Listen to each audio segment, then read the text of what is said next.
anciens colons la ñun fii lañ nekkoon bi ñu nekkee xale comme xale yi en ce moment c'était ñun ñoo fi nekkoon à leur place léegi bi ñu demee ba màgg ba xàmmee nga xamante ni mënatuñ nekk ci centre aéré dañoo bëggoon nekk association pour que ñu nekkaat pour que ñu bañ a réeroo ñun ñëpp ñu nekk léegi dañoo ne Douta Seck centre aéré bi lim ñu jàngal lépp ci valeur ñu jéem kaa def ñu nekk dans le social au lieu d'être juste une association ludique ñu boole ci social utile faire l'utile à l'agréable ñu boole ci social comme ça ñuy def ay activités sociales humanitaires pour jàppale néew di doole yi. Bon activité sociale yi def nañ ci lu bari mais am na benn activité bu ponctuelle bi ñuy def depuis 5 ans année ren moo nekkoon 6e édition mooy distribution de ndogu de solidarité à travers les artères de la commune de la Médina.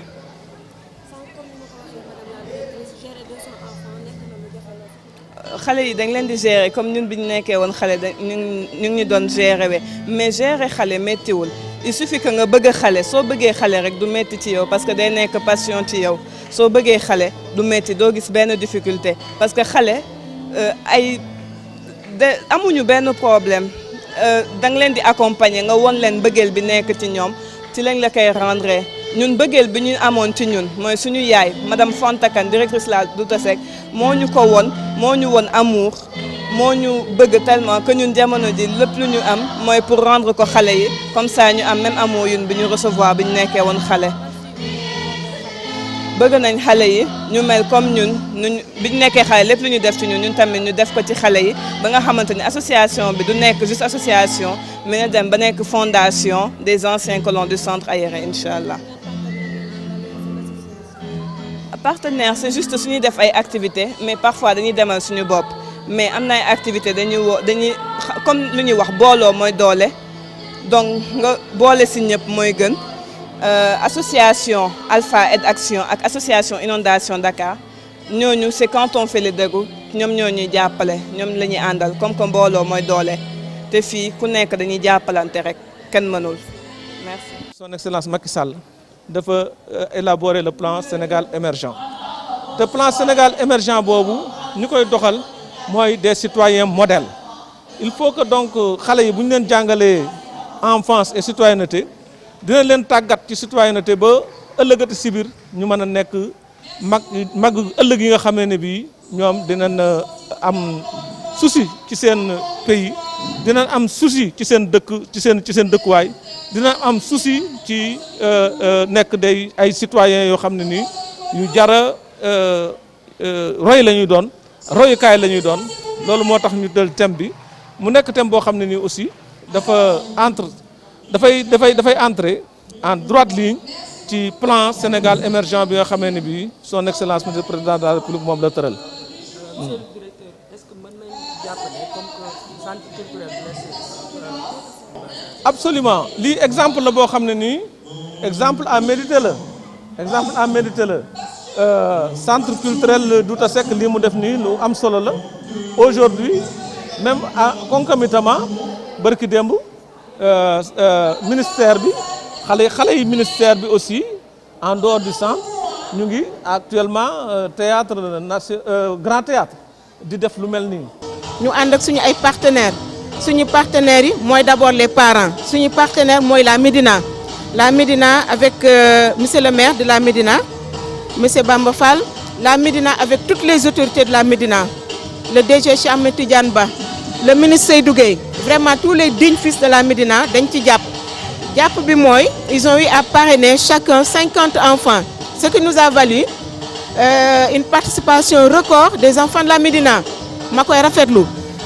Médina dafa ñëw aussi ci expertise am donc les acteurs culturels de la Médina dañu jàpp ci suñu combat donc j'ai fait un grand bravo à la Médina ginnaaw bi ma remercier sama patron monsieur le ministre de la culture et de la communication parents yi dañu valider li ñuy def xale yi bëgg li ñuy def moo tax 19 ans ci ren ñi di ko def parce que un projet bu am 19 ans c'est que vraiment parents yi signé nañ ko donc ñu ci sant yàlla suñu partenaires yi comme le festival Kaay Fecc comme le conseil communal de la jeunesse comme l'association de la presse culturelle ma di leen remercier parce que premier jour ba léegi chaque jour seen équipe yaa ngi fi di ñu suivre ma bëggoon nag def mention spéciale à Fatou Kiné Sène. Fatou Kiné xaw ma animu mais Fatou Kiné dafa jàpp ci sama combat ma di ko wax di leen remercier yéen ñëpp di remercier aussi seen présidente madame Oumy Régina Sambou dama ko woo mu envoyé ma toute l'équipe vraiment ñii ñooy suñu doole moo tax ñu réussir l'activité ak samay collaborateurs.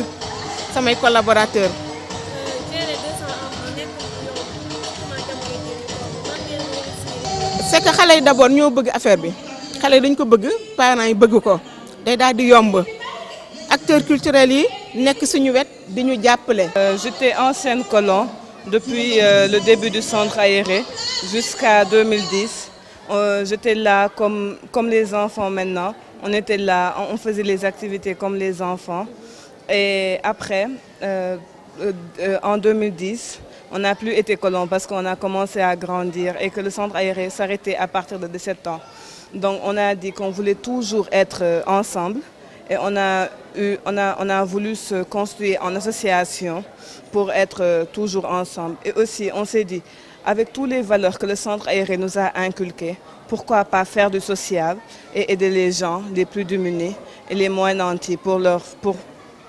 faire des actions sociales. Comme je l'ai dit tantôt, Madame la Directrice, gérer 200 enfants n'est pas chose facile.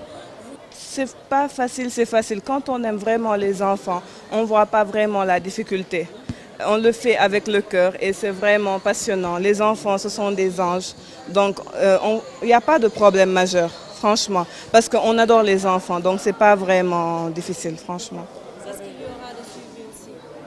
Oui, il y a un suivi. Comme il y a eu un suivi, nous, quand on était jeunes, c'est ce même suivi qu'on veut perpétuer à travers les enfants pour que eux, quand ils grandissent et qu'ils aient notre âge, qu'ils puissent prendre le flambeau de nos mains et qu'ils continuent. Et pourquoi pas créer, au lieu d'une association, une fondation des anciens colons du centre aéré.